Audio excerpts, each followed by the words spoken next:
राम मंदिर केवल एक भव्य संरचना नहीं, बल्कि उस विचार की पुनः स्थापना है जिसमें राज नहीं, सेवा सर्वोपरि होती है। 22 जनवरी 2024 को भगवान श्री राम की प्राण प्रतिष्ठा और आज राम राज्य की भावना के 2 वर्ष।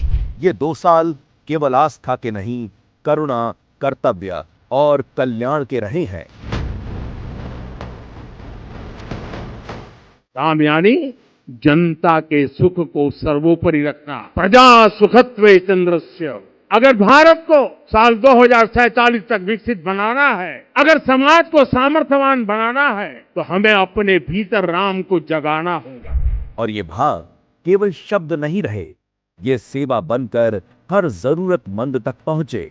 कहीं राशन, कहीं इलाज, तो कहीं पक्के घर के रूप में। इसी सेवा के परिणाम स्वरूप भारत ने एक ऐतिहासिक बदलाव देखा। 24 करोड़ से अधिक लोग हर स्तर पर गरीबी से बाहर निकले। लेकिन सिर्फ संख्या नहीं, जिंदगियां बदली है। 80 करोड़ लोगों को निःशुल्क अन्न मिलता रहा, जिससे भूख विवशता में नहीं बदली। 50 करोड़ से अधिक गरीबों को मुफ्त इलाज का भरोसा मिला, जिससे बीमारी गरीबी की सजा नहीं बनी। 3 करोड़ महिलाएं सेल्फ हेल्प ग्रुप्स के माध्यम से आत्मनिर्भर बनी और स्वाभिमान के साथ आगे बढ़ी।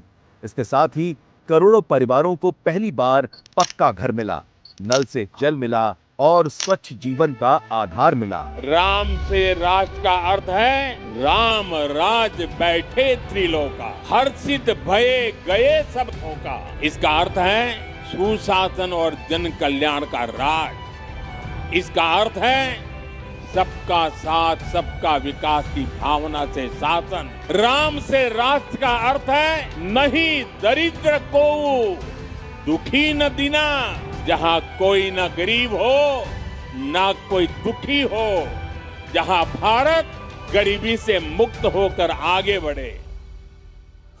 जब शासन का केंद्र सत्ता नहीं, सेवा बन जाए, तब योजनाएं कागज से निकलकर जमीन पर उतरती हैं।